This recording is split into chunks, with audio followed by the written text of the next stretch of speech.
Sabe aquele dia que nada dá certo? Aquele dia que você acorda e você já tá estranho. Você vai tentar comer, não se sente bem pra comer, você tem que ir pro trabalho, é estressante, cansativo e nada dá certo. Você acaba brigando com pessoas que você gosta, você acaba discutindo na rua, acaba tendo uma dor de cabeça ao final do dia e parece que você só quer sumir. Parece que você só quer ir logo pra casa, você só quer que o dia acabe, você só quer sumir. Bom, se você se identifica, provavelmente você já sentiu o que nós chamamos de exaustão mental.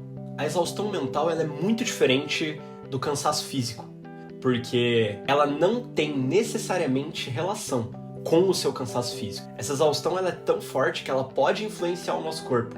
Ela pode nos deixar mais cansados, pode fazer com que a gente não renda, com que nós tenhamos uma enxaqueca, uma febre, uma gripe, dores no corpo, enfim. Porque no final das contas, a nossa mente tem muito poder sobre o nosso corpo. E quando a gente está exausto mentalmente, é como se em algum momento nós precisássemos desligar uma chave geral. E aí não adianta brigar com o próprio corpo, com a própria mente. A gente só precisa parar. Essa exaustão mental, essa sensação de querer sumir, ela não é incomum. Mas ela faz com que você pense que você está sozinho no mundo. Que os seus problemas são só seus. Que só cabe a você resolver a sua vida. Só cabe a você lidar com tudo isso que está acontecendo. E não é verdade. Quando a gente fala de equilíbrio e saúde mental, existe um erro muito comum de achar que nós temos que lidar com tudo sozinho. Que é sobre lidar com a nossa ansiedade, que nós precisamos gerir as emoções, que a gente tem que ir no psiquiatra, tomar medicamentos e que no final do dia vai ficar tudo bem.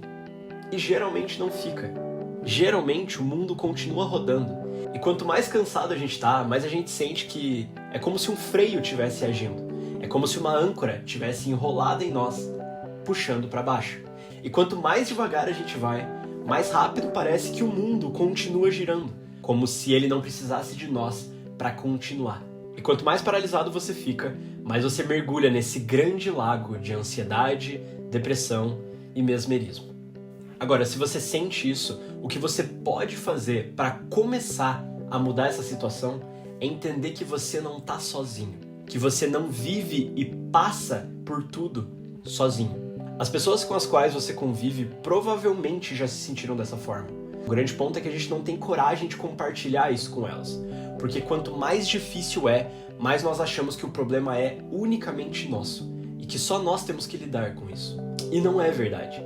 A sensação de ter que carregar o mundo e os problemas nas costas totalmente sozinho é a maior armadilha que a nossa ansiedade cria para nós. E geralmente nós caímos nela.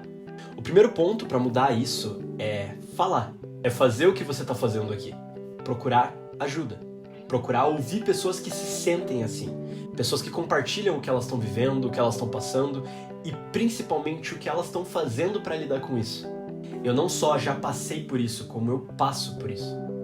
E a melhor forma que eu encontrei de lidar é assistindo e lendo sobre isso e principalmente falando sobre como eu me sinto. Procurar uma rede de apoio é essencial para lidar com esses problemas. É essencial para lidar com essa exaustão mental. É confiar nos seus amigos para poder conversar sobre isso. É confiar nas pessoas que você ama para poder falar sobre isso. E não só ter relações rasas. E não só haver relações utilitárias no nosso dia a dia. É entender que você pode buscar ajuda. E o primeiro passo para mudar o que você está sentindo e para lidar com isso é procurar ajuda. Então mande mensagem para aquela pessoa. Procure aquele amigo que você sabe que você pode contar. Compartilhe sobre como você se sente. Porque você não está sozinho. E você não tem que lidar com isso sozinho. Procure as coisas e as pessoas que te fazem bem. E não tenha medo de falar sobre como você se sente. Porque no final das contas, quem vai te julgar sobre o que você está falando e sobre o que você está sentindo, tem muito mais medo que você em falar sobre o que sente. Em falar sobre essas partes vulneráveis. As pessoas mais fortes que eu conheço são aquelas que conseguem falar sobre o que elas estão sentindo. Porque se existe um ato de coragem, esse ato é falar aquilo que está aqui. É falar o que você está pensando, o que você está sentindo e poder confiar nas pessoas ao seu redor. Você não está sozinho.